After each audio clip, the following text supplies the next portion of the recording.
नांदेड़ में सैलाबी खतरा मजीद बढ़ने का इम्कान, शहरियों को मोहतात रहने की हिदायत। नांदेड़ में आज रात और कल सुबह के दरमियान हालात मजीद संगीन होने का खदशा है, क्योंकि फिलहाल मराठवाड़ा के मुतादिद अजला में मूसलाधार बारिश का सिलसिला जारी है और इस बारिश का सारा पानी गोदावरी नदी में शामिल होने वाला है। फिलवक्त गोदावरी नदी खतरे के निशान से ऊपर बह रही है और इम्कान जाहिर किया जा रहा है कि कल सुबह तक इसकी सतह में मजीद 1 मीटर का इजाफा हो सकता है। इस सूरत हाल के पेश नज़र इंतजामिया ने नदी किनारे रहने वाले मकीनों को चौकन्ना रहने और महफूज मुकामात पर मुंतकिल होने की सख्त हिदायत दी है। जराये के मुताबिक इस वक्त गोदावरी नदी में तकरीबन 3 लाख क्यूसेक पानी छोड़ा जा रहा है, जो आम हालात के मुकाबले में कहीं ज्यादा है और शदीद सैलाबी कैफियत पैदा कर सकता है। ऐसे में हालात का जायजा लेने के लिए जिला कलेक्टर राहुल काडिले ने गोदावरी नदी के मुख्तलिफ किनारों का जायजा लिया और शहरियान नांदेड़ से एक अहम अपील की है। Bureau report, MCN Urdu news.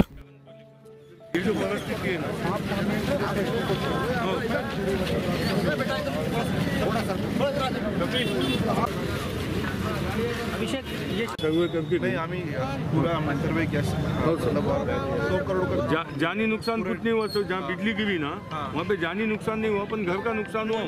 नमस्कार, मी राहुल कर्डिले, जिल्हाधिकारी नांदेड। नांदेड शहरामधल्या सगळ्या नागरिकांना आज आवाहन करतोय, कारण आपल्याला माहिती आहे की आपल्याकडे काल रात्री आणि आज दुपारपर्यंत फार मोठ्या प्रमाणावर पाऊस झालेला आहे।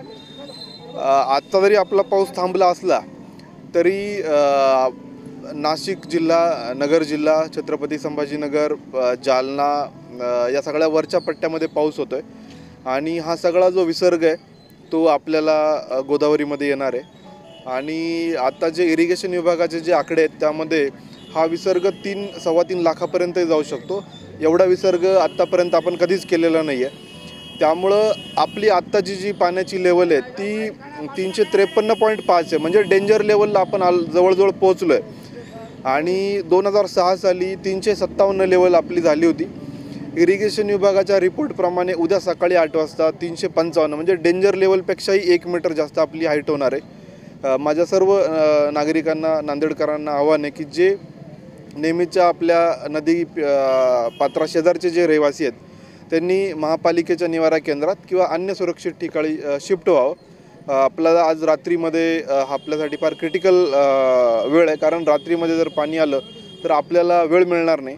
तर हे सगळ्यांना आव्हान आहे की आपण प्रशासनाला सहकार्य करावं, रात्रीतून शिफ्ट व्हावं आणि उद्या सकाळनंतर आपण परिस्थिती परत एकदा बघू आणि मग ती परिस्थिती बघून आपल्याला पुढचा निर्णय घेता येईल। धन्यवाद। बरे, येणारं पाणी आहे की वरच्या पाण्यामुळे डेन्सिटी वाढली? हे येणारं म्हणजे विसर्गाचं पाणी आहे, कारण नाशिक आणि नगर जिल्ह्यामध्ये मोठा पाऊस चालू आहे।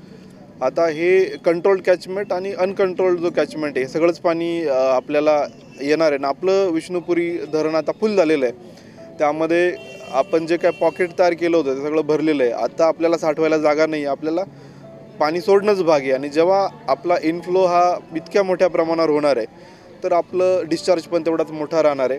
आपण बघितलं की आपला 2.80-86 मध्ये आपला नावघाट वगैरे पाण्याखाली गेलेलं आहे, काही ठिकाणी पाणी ऑलरेडी आलेलं आहे। जर तो 3-3.25 लाखापर्यंत गेला तर 100% ही डेंजर लेवल क्रॉस होऊन 355 लेवल उद्या सकाळी होणार आहे। त्यामुळे आपल्याला कुठल्या परिस्थितीमध्ये शिफ्टिंग करणं तात्काळ भाग आहे।